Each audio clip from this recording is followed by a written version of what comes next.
व्याख्यामुद्रां करसरसिजैः पुस्तकं शङ्खचक्रे बिभ्रद्भिन्नः स्फटिकरुचिरे पुण्डरीके निषण्णः म्लानश्रीरमृतविशदैरंशुभिः प्लावयन् मामाविर्भूयादनुगवहिमा मानसे वागधीश।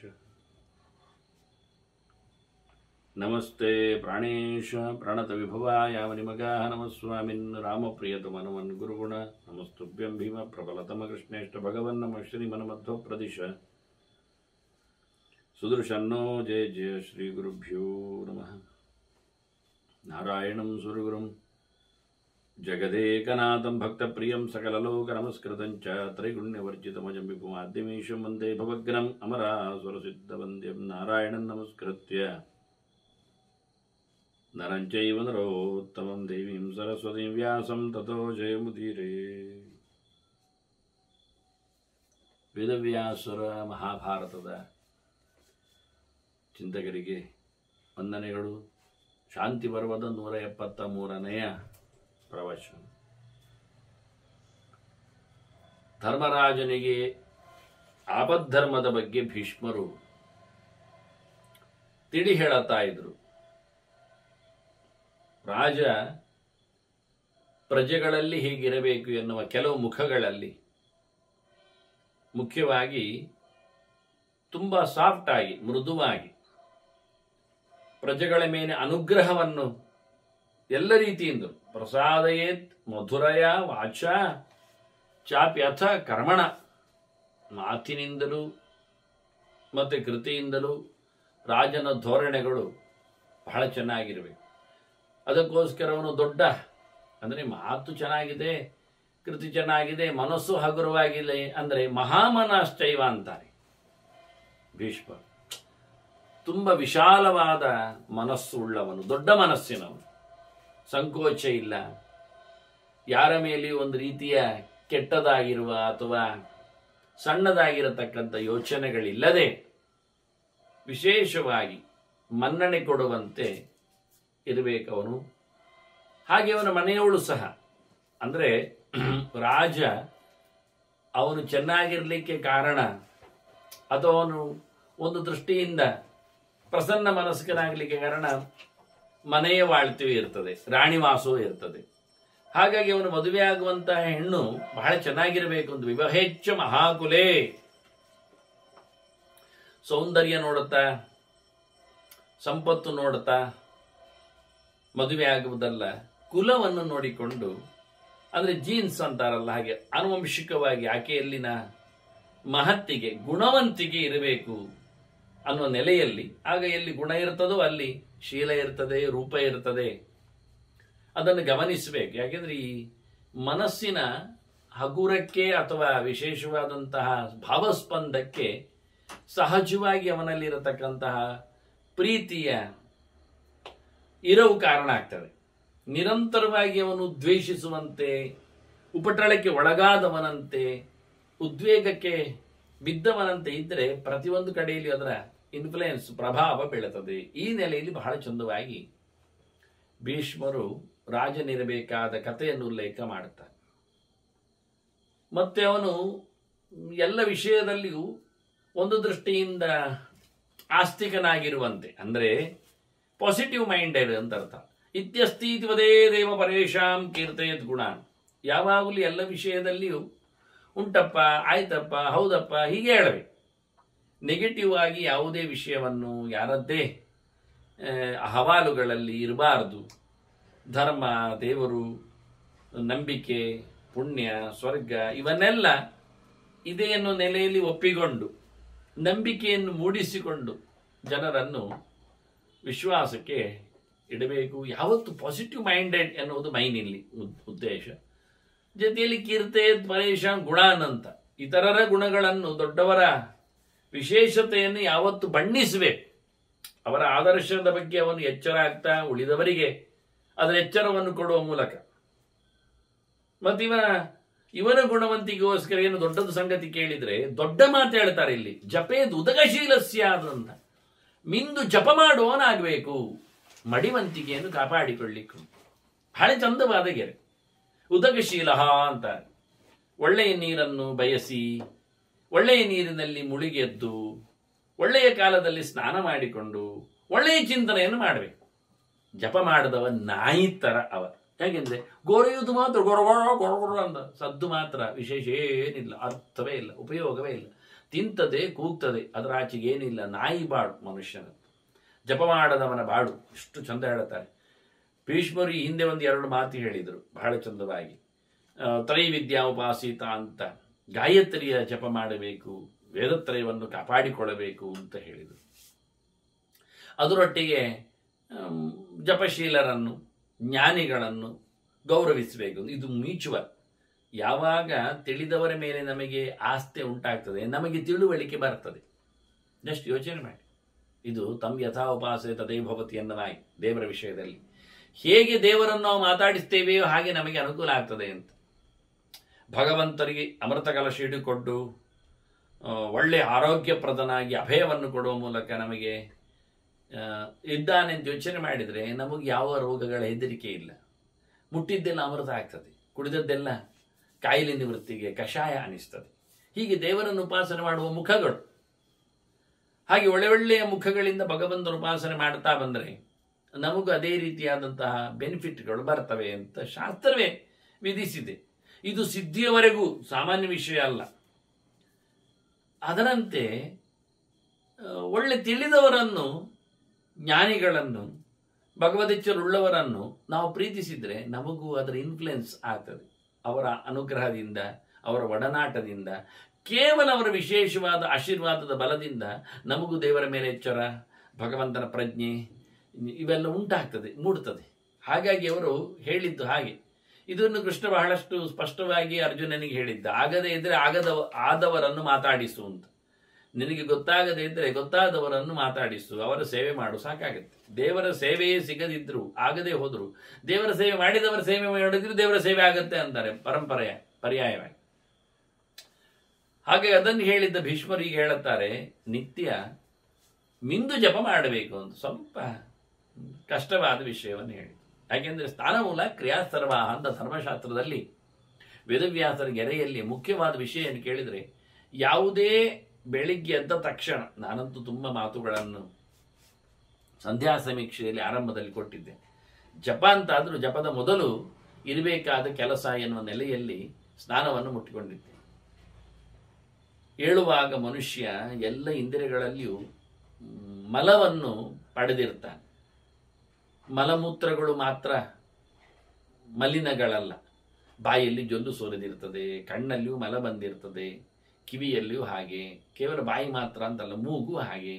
ಹಾಗಾಗಿ ಸ್ರವತಿ, ದೇಹ ಸ್ರಾವವನ್ನು ಪಡಿತದೆ. ಯಾವಾಗಲೂ ಇಡೀ ದೇಹ ಆಯಾಸದಿಂದ ಇರ್ತದೆ, ಬೆವರು ಬಂದ ಹಾಗೆ ತಿಂದು ಬಿದ್ದುಕೊಂಡಿರ್ತಾನೆ ಪೆರಮರಿಯಾಗಿ. ಹೀಗಾಗಿ ಅವನ ದೇಹದಿಂದ ಯಾವುದೋ ಕೆಲಸಗಳಾಗಲು ಹೋಗಿ ಒಟ್ಟಾರೆ ದೇಹವೇ ಒಂದು ದೃಷ್ಟಿಯಿಂದ ದುಷ್ಟವಾಗಿರ್ತದೆ, ಮಲಿನವಾಗಿರ್ತದೆ, ಮೈಲಿಗೆ ಆಗಿರ್ತದೆ. ಅದರಿಂದ ಪ್ರಾತಃ ಸ್ನಾನೇನ ಶುದ್ಧತಿ ಅಂತಾರೆ. ಅತ್ಯಂತ ಮಲಿನಕ್ಕಾಯ.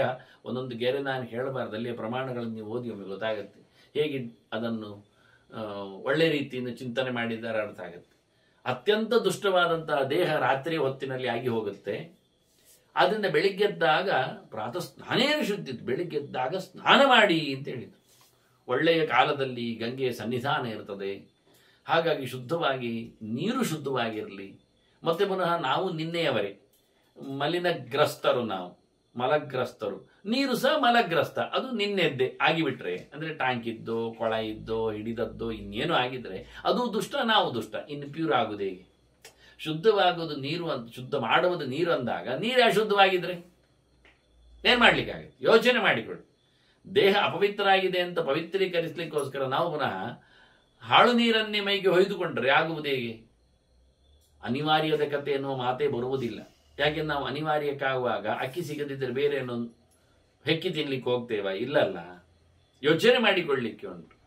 ಹಾಗಾಗಿ ಅಂತಹ ಸನ್ನಿವೇಶಗಳನ್ನು ಬದುಕಿನಲ್ಲಿ ಮಾಡಿಕೊಳ್ಳಬೇಕಾದ ಕರ್ತವ್ಯ ನಮ್ಮದು ಎನ್ನುವ ನೆಲೆಯಲ್ಲಿ ಅದನ್ನು ಬಹಳ ಚಂದವಾಗಿ ಜಪೇದು ಉತಕಶೀಲಸಿ ಆದಂತಾರೆ. ನೀರು ಮುಟ್ಟದೆ ಜಪ ಮಾಡಬೇಡ, ಕೈಕಾಲು ತೊಳೆಯದೆ ಜಪ ಮಾಡಬೇಡ, ಮಿಂದುಕೊಳ್ಳದೆ ಮಡಿಯಾಗದೆ ಜಪ ಆಗುವುದಿಲ್ಲ. ಹಾಗಾಗಿ 3 ಹೊತ್ತು ಸ್ನಾನವನ್ನು ಜಪಶೀಲರಿಗೆ, ಸಾಧಕರಿಗೆ ಹೇಳಿದ್ದಾರೆ. ಇಲ್ಲ, ಅಟ್ಲೀಸ್ಟ್ 2 ಹೊತ್ತಾದರೂ ಸ್ನಾನ ಮಾಡಿ, ಕೊನೆಗೆ ಒಮ್ಮೆ ಆದರೂ ಸ್ನಾನ ಮಾಡಿ ಅಂದರು. ಕೊನೆಗೆ ಸ್ನಾನಗಳಲ್ಲಿಯೂ ಸ್ವಲ್ಪ ಪ್ರಭೇದಗಳನ್ನು ಕೊಟ್ಟು ಇತರ ಸ್ನಾನಗಳಿಗೆ ಬೆಳಿಗ್ಗಿನ ಒಂದು ಸ್ನಾನ ಪೂರ್ಣ ಆಯ್ತಲ್ಲ, ಮತ್ತು ಇತರ ಸ್ನಾನಗಳಿಗೆ ಕೈಕಾಲು ತೊಳೆಯುವ ಮೂಲಕ ಸ್ನಾನದ ಲೇಪನವನ್ನು ಕೊಟ್ಟು ಅಷ್ಟಾದ್ರೂ ಮಾಡಿಯಯ್ಯ ಅಂತ. ಏನದ್ಭುತ, ಏನದ್ಭುತ. ಜಪೇದು ಉದಕಶೀಲಸ್ಯ. ಕೊನೆಗಳಿಗೆವರೆಗೂ ಧೃತರಾಷ್ಟ್ರ ಕಾಡಿನಲ್ಲಿ ಕೂತಾಗ ಮಾಡಿಕೊಂಡಿಲ್ಲೇನು 3 ಹೊತ್ತು ಸ್ನಾನಗಳಲ್ಲಿ 100 ವರ್ಷದವ. ಹೀಗಾಗಿ ಕಷ್ಟಪಟ್ಟಾದರೂ ಕೆಲಸ ಮಾಡಲಿಕ್ಕೆ ಉಂಟು ಅನ್ನುವುದನ್ನು ತೋರಿಸಿಕೊಡ್ಲಿಕ್ಕೆ ಇಲ್ಲಿ ಮತ್ತೆ ಸಾಧಕನ ಲಕ್ಷಣ ರಾಜನಗತೆ. ವೈಭವದ ಬದುಕಾಗಿದ್ರೂ ನಡೆಸಬೇಕಾದ ಧರ್ಮದ ಕರ್ಮದಲ್ಲಿ ಅವನು ಮಾಮೂಲಿ ಅಲ್ವಾ, ದೇವರ ಪ್ರಜೆಯಾಗಿ. ಹಾಗಾಗಿ ಜಪೇ ದುದಕಶೀಲಸ್ಯಾತ್ ಪೇಶಲಃ ನಾತಿ ಜಲ್ಪಕ. ಮೃದುವಾಗಿರಬೇಕು, ಸಹಜವಾಗಿ ಉದಾರಿಯಾಗಿರಬೇಕು, ತೀಕ್ಷ್ಣನಾಗಿ, ಕ್ರೂರನಾಗಿ, ಕರ್ಕಶನಾಗಿ, ಕರಾಳನಾಗಿ ಇರಬಾರದು, ಹೆಚ್ಚು ಮಾತಾಡಬಾರದು. ಭಾರಿ ವಿಷಯ ಅಂದರೆ ಅದು ನಾತಿ ಜಲ್ಪಕ ಅಂತ. ಹೇಳುವಾಗ ತುಂಬ ಹೇಳಬೇಕು, ತಿಳಿಸಿಕೊಡುವಲ್ಲಿ ಬಹಳ ಚೆನ್ನಾಗಿರಬೇಕು, ಮತ್ತು ಉಳಿದ ಹೊತ್ತಿನಲ್ಲಿ ತುಂಬ ಮೌನ ಇರಬೇಕು. ಅತಿಯಾಗಿ ಮಾತಾಡುವುದು, ವಾಚಾಳನಾಗಿ ಎಲ್ಲದಕ್ಕೂ ಉತ್ತರಿಸುವುದು, ಎಲ್ಲವನ್ನು ಹೇಳುವುದು, ಎಲ್ಲವನ್ನು ಟೀಕಿಸುವುದು, ಸುದ್ದಿಯೇ ಇಲ್ಲ ಅಂತಾರೆ, ಮಾತು ಮೌನ ಅನ್ನಬೇಕು ಅಂತಾರೆ ರಾಜ ಗಂಭೀರನಾದ ಮಾತಿನಲ್ಲಿ. ಮತ್ತೆ ಬ್ರಹ್ಮಕ್ಷತ್ರಂ ಸಂಪ್ರವಿಶೇತ್ ಬಹುಕೃತ್ವ ಸುದುಷ್ಕೃತ. ಇಲ್ಲಿ ಬ್ರಹ್ಮ ಕ್ಷತ್ರಂ ಸಂಪ್ರವಿಶೇತ್ ಅಂತ ಹೇಳುವಾಗ ಅನುವಾದ ಸರಿಯಾಗಿಲ್ಲ. ಬ್ರಹ್ಮ ಅಂದರೆ ತಿಳಿದವ ಜ್ಞಾನಿ, ಕ್ಷತ್ರಂ ಅಂದರೆ ಕ್ಷತ್ರಿಯನನ್ನು, ಸಂಪ್ರವಿಶೇತ್ ಅಂದರೆ ಅವನನ್ನು ಮಾತಾಡಿಸಬೇಕು, ಅವನಲ್ಲಿ ಕೇಳಿಕೊಳ್ಳಬೇಕು, ಅವನಲ್ಲಿ ತಿಳಿಯಾಗಬೇಕು. ಯಾವಾಗ ಸರಿ, ವಿಷಯ ಸರಿ. ಬಹುಕೃತ್ವ ಸುದುಷ್ಕೃತ. ತುಂಬ ತಪ್ಪೆಲ್ಲ ಮಾಡಿದಾಗ, ಭಾರೀ ಮಾಡಬಾರದ್ದನ್ನೆಲ್ಲ ಮಾಡಿದರೆ, ಅತ್ಯಂತ ಹೇಸಿಗೆಯಾದ ಕರ್ಮಗಳನ್ನು ನಡೆಸಿಕೊಟ್ಟರೆ ಅವನು ರಾಜನಲ್ಲಿ ಜ್ಞಾನಿಯಾದವನು ಸಹ ತನ್ನ ತಪ್ಪನ್ನು ಅರಿಕೆ ಮಾಡಿಕೊಳ್ಳಬೇಕು ಎನ್ನುವ ಅರ್ಥವೂ ಸರಿಯೇ. ಅದನ್ನು ರಿಪ್ಲೇಸ್ ಮಾಡಿಕೊಂಡು ಕ್ಷತ್ರಂ ಬ್ರಹ್ಮ ಅಂತ ಅರ್ಥ ಮಾಡಿಕೊಂಡ್ರೆ, ಅನುವಾದ ಮಾಡಿಕೊಂಡ್ರೆ, ಲಕ್ಷಾಲಂಕಾರದಲ್ಲಿ ಆ ರೀತಿ ಅನ್ವಯವನ್ನು ತೋರಿಸ್ತಾನೆ. ಕ್ಷತ್ರಿಯನು ಬ್ರಾಹ್ಮಣನಲ್ಲಿ ತನ್ನ ತಪ್ಪನ್ನು ತೋಡಿಕೊಳ್ಳಬೇಕು, ಅದಕ್ಕೆ ಅನುಗುಣವಾದ ಪ್ರಾಯಶ್ಚಿತ್ತಾದಿಗಳು ಮಾಡಿಕೊಳ್ಳಬೇಕು ಅಂತ. ಇದು ಮಾಮೂಲಿಯಾಗಿರ್ತದೆ. ಇಲ್ಲಿ ಜ್ಞಾನಿಗಳ ಲಕ್ಷಣ ಚಿಂತನೆಶೀಲತೆ ಬಂದಾಗ ಇದು ಒಂದು ಅರ್ಥ ಆಗಿರ್ತದೆ. ಭಾರತಕ್ಕೆ ಬಹುಅರ್ಥ ಎನ್ನುವುದೊಂದು ಚೆಲುವೆ ತಾನೆ.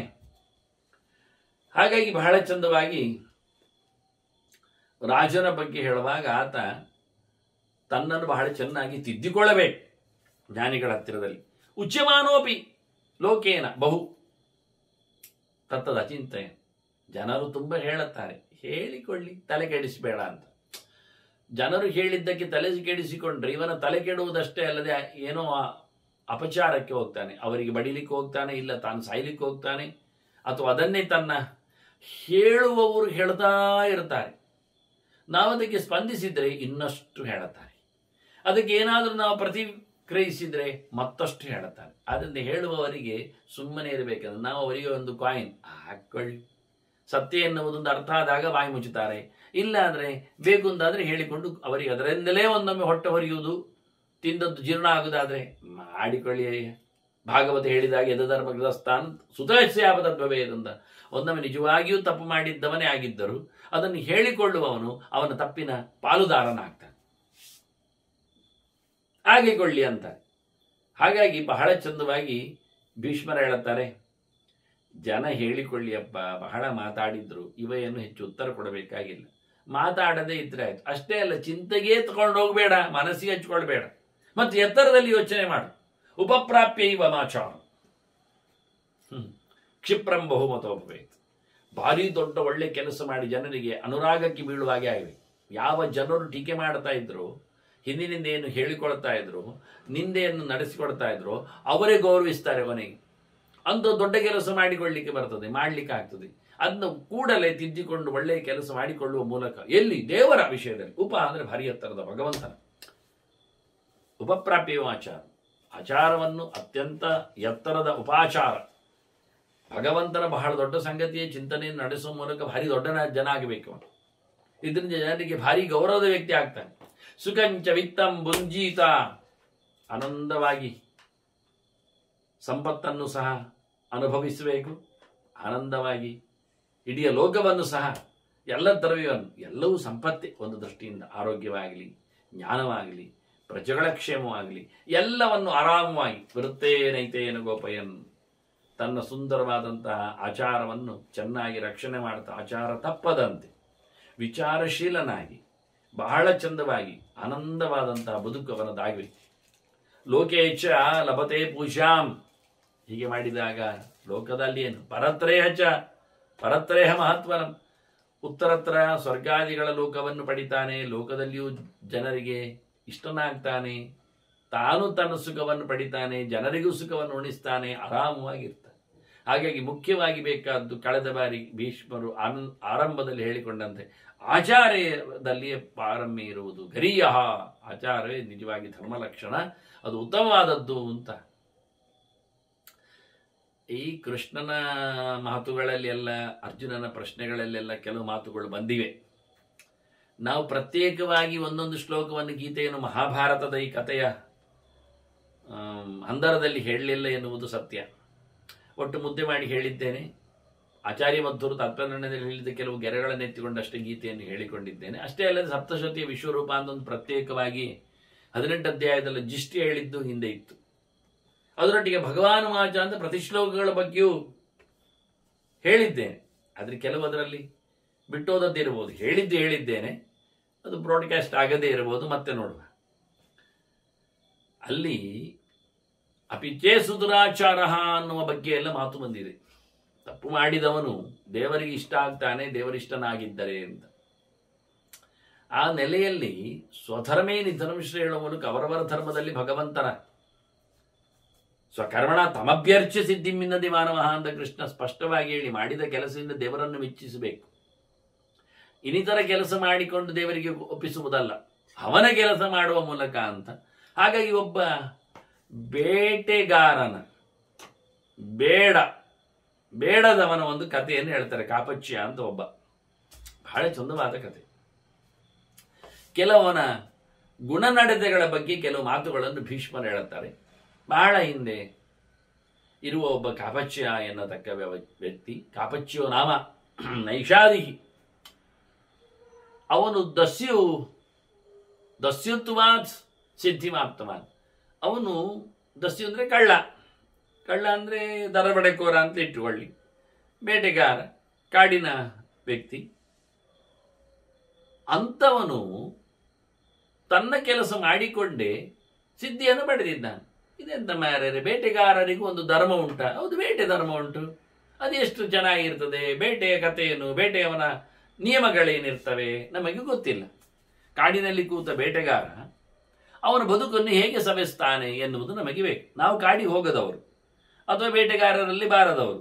ಆದ್ದರಿಂದ ಒಬ್ಬ ಬೇಟೆಗಾರನು ಸಹ ಸಿದ್ಧಿಯನ್ನು ಪಡೆದ ಕಥೆಯನ್ನು ಹೇಳುವಾಗ ಭೀಷ್ಮರು ನೋಡಿ, ಮಹಾಭಾರತದಲ್ಲಿ ಹೆಸರು ಪಡೆದ ಒಬ್ಬ ವ್ಯಕ್ತಿ. ಒಂದು ಮಾತು ಬರುತ್ತೆ, ವೇದದಲ್ಲಿ ಬಂದಿರತಕ್ಕಂತಹ ಮಾತುಗಳು ಸಾಧಕರು ಅವರು ದೊಡ್ಡ ಮಟ್ಟಿನ ನಮಗೆ ಆದರ್ಶರಾಗಿ ಸ್ಮರಣೀಯರಾಗ್ತಾರೆ ಅಂತ.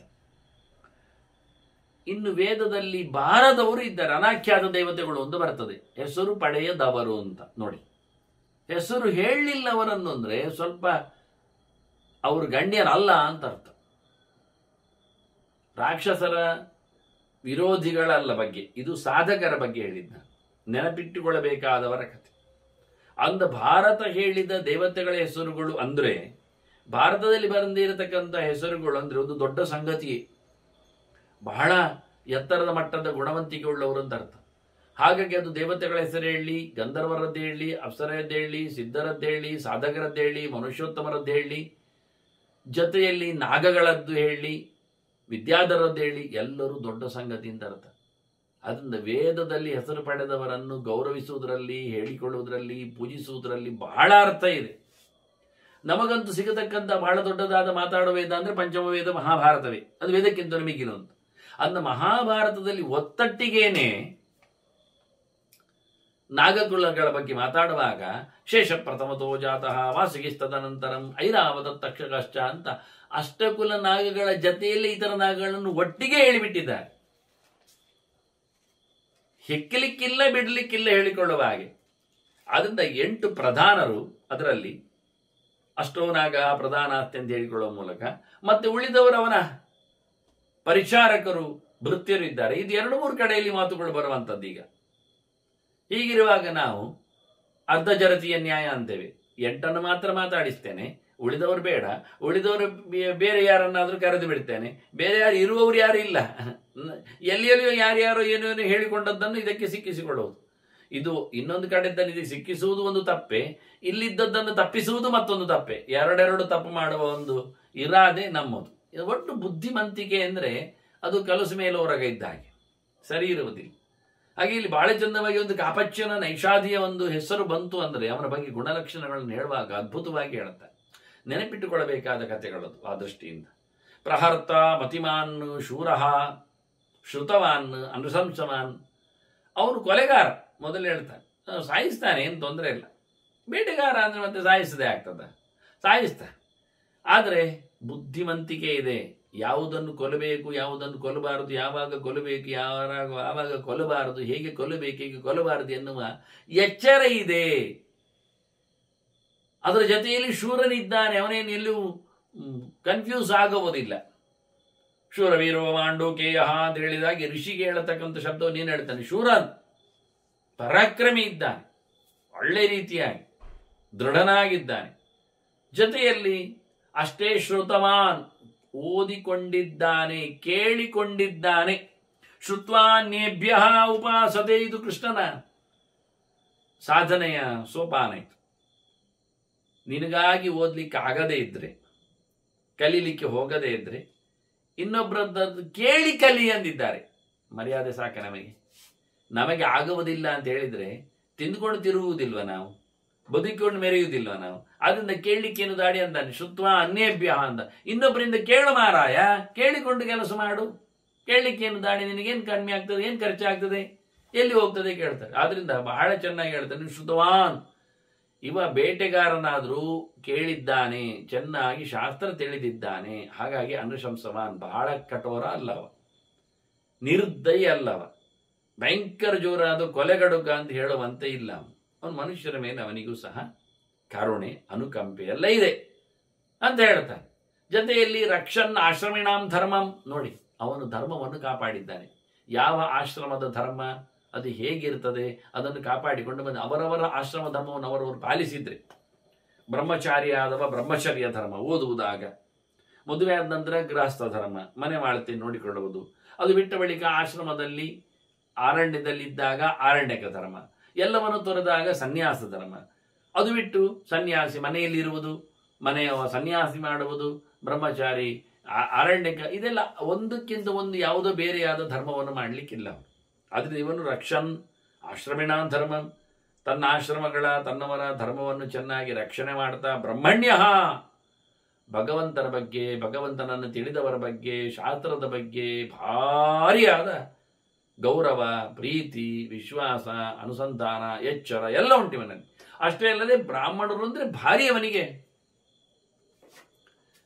ಪೂಜಾರ್ಹರು, ಗುರುಪೂಜಕ. ದೊಡ್ಡವರು ಎಲ್ಲ ಬ್ರಾಹ್ಮಣರು ಮಾತ್ರ ಅಂತಲ್ಲ, ದೊಡ್ಡವರು ಹಿರಿಯರು ಯಾರಿದ್ರೂ ಅವರ ಮೇಲೆ ಗೌರವ ಇದೆ, ಅವರ ಸೇವೆ ಮಾಡುತ್ತಾನೆ. ಇವ ಹೇಗೆ ಅಂದರೆ ನಿಷಾದ್ಯಾಂ ಕ್ಷತ್ರಿಯ ಜಾತಃ ಕ್ಷತ್ರಧರ್ಮಾನುಪಾಲಕ. ಇವನು ಶುದ್ಧ ಬೇಟೆಗಾರ ಅಲ್ಲ. ಇದರಲ್ಲಿ ಮತ್ತೊಂದು ವಿಚಿತ್ರ ನೋಡಿ, ಅವನು ಬೇಟೆಗಾರ್ತಿಯಲ್ಲಿ ಹುಟ್ಟಿದವ ಕ್ಷತ್ರಿಯನಿಂದ. ಒಬ್ಬ ಕ್ಷತ್ರಿಯನಿಗೆ ಎಲ್ಲಿಯೋ ಕಾಡಿಗೆ ಹೋಗಿದ್ದಾನೆ ಕ್ಷತ್ರಿಯ, ಅಲ್ಲವನಿಗೆ ಬೇಟೆಗಾರರೊಬ್ಬಳು ಸಿಕ್ಕಿದ್ಲು, ಹೆಣ್ಮಗಳು. ಬೇಟೆಗಾರನ ಮಗಳೊಬ್ಬಳು ಸಿಕ್ಕಿದ್ಲು, ಹುಡುಗಿ. ಅವಳು ಬೇಟೆಗಾರ್ತಿ ಅಲ್ವ. ಹಾಗಾಗಿ ಅವಳನ್ನು ಈ ಕ್ಷತ್ರಿಯ ಪ್ರೀತಿಸಿಕೊಂಡ, ಮದುವೆ ಆಗಿಕೊಂಡ. ಏನೋ ಯಾರು ಹೇಳುವುದಿಲ್ಲ, ಯಾವ ನಿಷಾದಿ ತಾಯಿ ಹೆಸರು ಹೇಳುವುದಿಲ್ಲ, ತಂದೆ ಹೆಸರು ಹೇಳುವುದಿಲ್ಲ. ಆದರೆ ತಂದೆ ಧರ್ಮ ಹೇಳ್ತಾರೆ ಕ್ಷತ್ರಿಯ ಧರ್ಮದವ ಅಂತ, ಹೆಣ್ಣು ಹೇಳ್ತಾರೆ ನಿಷಾದಿ ಅಂತ. ಅದರಿಂದ ಇವನ ಜಾತಿಯ, ಇವನದ್ದು ನಿಷಾದರ ಜಾತಿ ಆಗಿದೆ, ಹೆಣ್ಣಿನಿಂದ ಬಂದಕ್ಕೆ ಹೋಗಿ. ಆದರೆ ಕ್ಷತ್ರಿಯರಿಂದ ಹುಟ್ಟಿದ್ರಿಂದ ಕ್ಷತ್ರಧರ್ಮಾನು ಬಾಲಕ. ಬಹಳ ಚೆನ್ನಾಗಿ ಕ್ಷತ್ರಧರ್ಮದಲ್ಲಿ ಇವ ಅಂದ್ರೆ ಗುಣ, ಅದಕ್ಕೆ ಶೂರ ಅಂದದ್ದು ಅವನದ್ದು. ಆದ್ರಿಂದ ಅವನನ್ನು ಬ್ರಹ್ಮಣ್ಯ ಅಂದದ್ದು. ಹತ್ತಿರದಲ್ಲಿರತಕ್ಕಂಥ ಜಾತಿಯವನದ್ದು ಬ್ರಹ್ಮಜಾತಿಗೆ ಪ್ರೀತಿ ಇದೆ, ಒಲವು ಇದೆ, ಪೂಜನೀಯ ಭಾವ ಇದೆ. ಸ್ವಯಂ ಕ್ಷತ್ರಧರ್ಮವನ್ನು ಚೆನ್ನಾಗಿ ಪಾಲನೆ ಮಾಡ್ತಾನೆ. ಎಷ್ಟು ಜೋರು ಕೇಳಿದರೆ ಇವನ ಕ್ಷತ್ರಿಯ ಧರ್ಮದ ಚಿಂತನೆಯನ್ನು ಕೊಡುವಾಗ ಉಲ್ಲೇಖ ಮುಂದೆ ಭೀಷ್ಮರು ಮಾಡುತ್ತಾರೆ. ವಿಶೇಷವಾಗಿ ಕ್ಷತ್ರಧರ್ಮದಲ್ಲಿ ನೆಲೆಗೊಂಡ ಇವ ಅರಣ್ಯೆ ಸಾಯಂ ಪೂರ್ವಾನ್ಯೆ ಮೃಗಯೂಥ ಪ್ರಕೋಪಿತ. ಇವ ಅರಣ್ಯದಲ್ಲಿ ಶೂರನಾಗಿದ್ದಾನೆ. ಕ್ಷತ್ರಿಯರು ಹೇಗೆ ಬೇಟೆ ಮಾಡಿ ಮೃಗಗಳನ್ನು ಹತೋಟಿಗೆ ತರ್ತಾರೆ, ಕಾಡಿನ ಮೃಗಗಳನ್ನು ನಾಡಿಗೆ ಹೋಗದಂತೆ ಹದ್ದುಬಸ್ತಿನಲ್ಲಿ ಇಡ್ತಾರೆ, ಅದ ಕೆಲಸವೂ ಮಾಡ್ತಾ ಇದ್ದಾನೆ. ಇವನ ಬೇಟೆಯ ಕತೆ ಹಾಗೆ ಉಂಟು. ಅರಣ್ಯೆ ಸಾಯಂ ಪೂರ್ವಾನ್ನೇ, ಅವನು ಹಗಲಿಗೆ ಮತ್ತೆ ಸಂಜೆಗೂ, ಬೆಳಿಗ್ಗೆಗೂ ಸಂಜೆಗೆ, ಯಾಕೆಂದ್ರೆ ಸಂಜೆ ನಂತರ ಕೆಲವು ಪ್ರಾಣಿಗಳು ಹೊರಗೆ ಬರ್ತಾರೆ. ಕ್ರೂರ ಮೃಗಗಳು, ಹುಲಿ, ಸಿಂಹ ಮುಂತಾದವುಗಳೆಲ್ಲ ರಾತ್ರಿ ಹೆಚ್ಚು ಸಿಗುವಂಥದ್ದು. ಸಂಜೆ ನಂತರ, ಕತ್ತಲಾದ ನಂತರ ಅವುಗಳನ್ನು ಹಿಡಿಲಿಕ್ಕೆ ಆಗ್ತದೆ. ಕೆಲವು ಬೆಳಿಗ್ಗೆ ಸಂಚಾರ ಮಾಡ್ತವೆ. ಹಾಗಾಗಿ ಇವನು 2 ಹೊತ್ತಿನಲ್ಲಿಯೂ ಸಹ ಮೃಗಯೂಥ ಪ್ರಕೋಪಿತ, ಪ್ರಾಣಿಗಳ ಪಡೆಯನ್ನು ಬಹಳ ಚೆನ್ನಾಗಿ ಓಡಿಸುವವನು, ಹಿಡಿಯುವವನು, ಬಡಿಯುವವನು, ಎಲ್ಲ ಅವುಗಳಿಗೆ ಕೋಪ ಬರುವಂತೆ ಮಾಡುವವನು. ಕೇಳಿದ್ರೆ ಏನರ್ಥ? ಘಾಸಿಗೊಳಿಸುವುದರಿಂದ. ಆದರೆ ವಿಧಿಜ್ಞ ಯಾವ ನೆಲೆಯಲ್ಲಿ ಹೇಗೆ ಪ್ರಾಣಿಗಳನ್ನು ಹಿಡಿಬೇಕೆನ್ನುವುದು ಚೆನ್ನಾಗಿ ತಿಳ್ಕೊಂಡಿದ್ದಾನೆ. ವಿಧಿಜ್ಞ ಮೃಗ ಜಾತೀನ, ಎಲ್ಲ ಪ್ರಾಣಿಗಳ ಬಗ್ಗೆ ಇವನಿಗೆ ಒಳ್ಳೆಯ ರೀತಿಯಾದ ವಿಷಯಗಳು ಗೊತ್ತಿವೆ, ಪ್ರಾಣಿಗಳ ಕತೆ ಗೊತ್ತಿದೆ. ನೈಷಾದಾನಾಂಚಕ ವಿಧ, ಬೇಟೆಗಾರರ ಕಥೆಯೂ ಗೊತ್ತಿದೆ, ಹೇಗೆ ಬೇಟೆ ಆಡುವುದು, ಹೇಗೆ ಪ್ರಾಣಿಗಳಿದ್ದಾವೆ ಎಂದು. ಪ್ರಾಣಿಗಳ ಬಗೆಗೆ ಒಳ್ಳೆ ಅರಿತವ, ಒಳ್ಳೆ ರೀತಿಯಾದ ಬೇಟೆಗಾರ ಇವ, ಅದನ್ನು ತಿಳ್ಕೊಂಡಿದ್ದಾನೆ. ಎಕ್ಸ್ಪರ್ಟ್ ಅನ್ನೋ ನೆಲೆಯಲ್ಲಿ ಹೇಳುತ್ತಾರೆ. ಸರ್ವಕಾನನ ದೇಶಜ್ಞ, ಮತ್ತೆ ಇವನು ಎಲ್ಲ ಕಾಡುಗಳು ಗೊತ್ತು, ಅವುಗಳು ಓಡುವುದ್ರಿಂದ ಇವನು ಓಡ್ತಾನೆ. ಪರಿಸರ ಎಲ್ಲ ಚೆನ್ನಾಗಿ ತಿಳ್ಕೊಂಡಿದ್ದಾನೆ. ಎಲ್ಲ ಕಾಡು ಮೇಡುಗಳ ಗೊತ್ತಿರುವವ. ಮುಖ್ಯವಾಗಿದ್ದದ್ದು ಇವನ ಪರ್ವತ ಪಾರಿಯಾತ್ರ ಚರಸ್ಸದ, ಹೆಚ್ಚಾಗಿ ಪಾರಿಯಾತ್ರ ಪರ್ವತದಲ್ಲೇ ಮೃಗಬೇಟೆ ಮಾಡುವವನು ಇವನು. ಧರ್ಮಜ್ಞ ಸರ್ವವರ್ಣಾನ, ಎಲ್ಲ ಜಾತಿಗಳ ಧರ್ಮ ಗೊತ್ತು, ಎಲ್ಲ ಆಶ್ರಮಗಳದ್ದು ಮಾತ್ರ ಅಲ್ಲ, ಬ್ರಾಹ್ಮಣರ, ಕ್ಷತ್ರಿಯರ, ಶೂದ್ರರ, ವೈಶ್ಯರ, ಅಂದಿಜರ, ಇತರರ, ಎಲ್ಲರ, ಮ್ಲೇಂಚ, ಡುಂಬ, ಪ್ರಭೇದ ಅಂತೆಲ್ಲ ಸುಮಾರು 14 ಪ್ರಭೇದಗಳನ್ನು ಹೇಳ್ತಾರೆ. ಅವಾಂತರ ಭೇದಗಳನ್ನು ಹೇಳ್ತಾರೆ. ಸೂತ ಎಲ್ಲ ವೈದೇಶಿಕ ಅಂತ, ಹೀಗೆ ಎಲ್ಲರ ಬಗ್ಗೆಯೂ ಧರ್ಮಜ್ಞ, ಎಲ್ಲರ ಪ್ರತಿಯೊಬ್ಬರ ಅವರವರಾಗಿರತಕ್ಕಂಥ ಧರ್ಮಗಳನ್ನು ಚೆನ್ನಾಗಿ ತಿಳ್ಕೊಂಡಿದ್ದಾನೆ. ಅಮೋಘೇಶು ದೃಢಾಯುಧ, ಎಲ್ಲಿಯೂ ಬೇಟೆಯಲ್ಲಿ ಇವನದ್ದು ತಪ್ಪುವುದಿಲ್ಲ, ಗುರಿ ತಪ್ಪಿದ್ದಿಲ್ಲ, ಆಯುಧಗಳನ್ನು ಹಿಡಿಯುವಲ್ಲಿ ಇವನಿಗೇನು ಅಂಜಿಕೆ ಇಲ್ಲ, ಬಹಳ ಯೋಗ್ಯವಾದಂತಹ ಹೋರಾಟ ಇವನದ್ದು. ಎಷ್ಟು ಕೇಳಿದರೆ ಅಪ್ಯನೇಕ ಶತಾಂಶೇನಾಂ ಏಕೇವ ಜಿಗಾಯಸ, 100 ಗಟ್ಟಲೆ ಜನರನ್ನು ಒಬ್ಬನೇ ಸೋಲಿಸ್ತಾನೆ. ನೋಡಿ, ಅದಕ್ಕೆ ಕ್ಷತ್ರಧರ್ಮದ ಬಗ್ಗೆ ಮಾತಾಡಿದ್ದು. ಅಂದ್ರೆ ರಾಜರಿಗೆ ಸಹಾಯವನ್ನು ಕೊಡ್ತಾನೆ ಅಂತ ಅರ್ಥ. ಕಳೆದ ಬಾರಿ ಭೀಷ್ಮರು ಹೇಳುವಾಗ ಹೇಳಿದ್ರು, ಬೇಕಾದಾಗ ಒಳ್ಳೆ ಪಡೆಗಳು ಅಂದ್ರೆ ರಾಜನಿಗೆ ಎಕ್ಸೆಸ್ ಪಡೆಗಳು, ಸೇನೆ ಪಡೆಗಳು ಅಂದ್ರೆ ದೇಶದಲ್ಲಿರುವವರಷ್ಟೇ ಅಲ್ಲ, ಹೊರಗಿನವರು, ಕಾಡಿನಲ್ಲಿರುವವರು, ಬೇಟೆಗಾರರು, ಪರ್ವತ ನಿವಾಸಿಗಳು, ಇವರು ಬೇಕಾದಾಗ ರಾಜನಿಗೆ ರಕ್ಷಣೆಗೆ ಗಡಿ ಕಾವಲಿನಲ್ಲಿ ಉಪಯೋಗಕ್ಕೆ ಬರುವವರು ಅಂತ ಹೇಳಿಕೊಂಡು ಅವರನ್ನು ದುಡ್ಡು ಕೊಟ್ಟು ಪಡೆದು ಹೋರಾಟದಲ್ಲಿ ತರಿಸಬೇಕು, ನಡೆಸಬೇಕು ಅಂತ. ಇದನ್ನು ದುರ್ಯೋಧನ ಮಾಡಿದ್ದ ಪಾಂಡವರ ಮೇಲೆ ಮಾಡುವಾಗ. ದುಶ್ಯಾಸನನ ಪಡೆಗಳಂತೆ ಅವುಗಳೆಲ್ಲ, ಶಕುನಿನ ಪಡೆಗಳು ಇದ್ದವಂತೆ ಅಂಥದ್ದೆಲ್ಲ.